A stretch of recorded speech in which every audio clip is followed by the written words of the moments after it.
बिस्मिल्लाहिर्रहमानिर्रहीम। अस्सलाम वालेकुम। कैसे हैं आप सब? उम्मीद करते हैं खैरियत से होंगे। आज मैं आपके लिए कोफ्ता बिरयानी की बहुत ही ज़बरदस्त और मज़ेदार किस्म की रेसिपी लेके आई हूँ। इस रेसिपी को आप ईद पे ज़रूर ट्राई कीजिएगा। बहुत ही मज़े की बनती है, बहुत ज़बरदस्त बनती है। मैं इसे बीफ में बना रही हूँ, आप इसे मटन में भी बना सकते हैं। बहुत ही आसान और सिंपल सी रेसिपी है।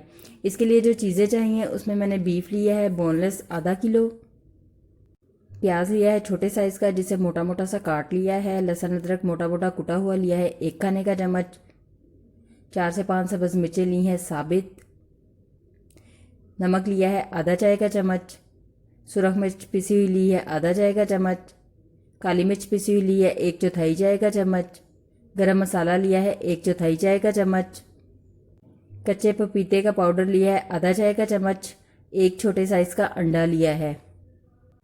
सबसे पहले चॉपर के अंदर गोश्त डाल दें, फिर इसके अंदर साथ ही प्याज डाल दें।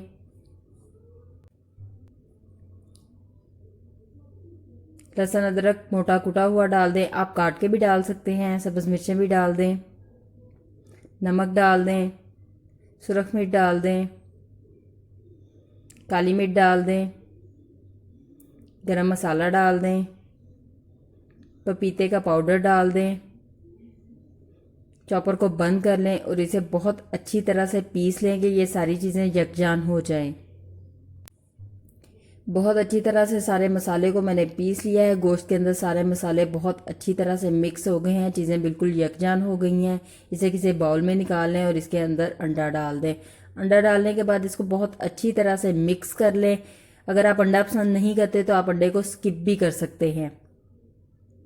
अच्छी तरह से मिक्सिंग कर ली है। कोफ्ते का मिक्सचर हमारा रेडी है। यहाँ पे थोड़ा सा मिक्सचर हाथ पे लें और इसकी बॉल्स बना लें। बॉल्स का साइज़ आप अपनी मर्ज़ी से रख सकते हैं, चाहे छोटा रख लें चाहे बड़ा रख लें, जिस तरह का साइज़ आपको पसंद हो उतना आप रख लें और इसकी बॉल्स बना लें। कोफ्ता बॉल सारी मैंने बना ली हैं, इसे बना के साइड पे रख लें। अब हम मसाले की तैयारी करते हैं। इसके लिए 3 प्याज लिए हैं जिसे मैंने स्लाइसिस में काट लिया है।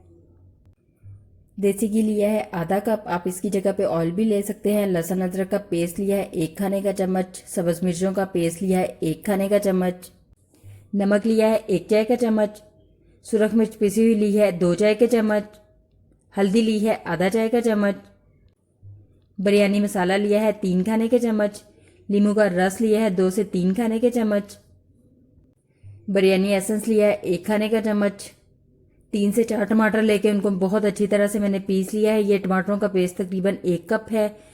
जर्दा फूड कलर लिया है आधा चाय का चम्मच, दही लिया है 1 कप। सबसे पहले पकाने का बर्तन ले लें और इसमें देसी घी डाल लें। मैं इसमें देसी घी इस्तेमाल कर रही हूँ, आप इसमें नॉर्मल घी भी इस्तेमाल कर सकते हैं और ऑयल भी इस्तेमाल कर सकते हैं। जब घी थोड़ा गर्म हो जाए तो इसमें प्याज डाल दें और प्याज़ों को गोल्डन ब्राउन कलर होने तक फ्राई कर लें। प्याज गोल्डन ब्राउन कलर के हो गए हैं। यहाँ पे इसमें लहसुन अदरक का पेस्ट डाल दें, सब्ज़ मिर्चों का पेस्ट डाल दें। इनको अच्छी तरह से मिक्स कर लें और थोड़ा फ्राई कर लें कि लहसुन अदरक की स्मेल ख़त्म हो जाए। अब यहाँ पे इसमें टमाटरों का पेस्ट भी डाल दें, अच्छे से मिक्स कर लें। इसको कवर करके इतना पकाएंगे टमाटरों का पानी बिल्कुल खुश्क हो जाए। टमाटरों का पानी बिल्कुल खुश्क हो चुका है। अब यहाँ पे हम इसमें बाकी के मसाले डालेंगे। सबसे पहले नमक डाल दें, सुरख मिर्च डाल दें, हल्दी डाल दें, मिक्स कर लें।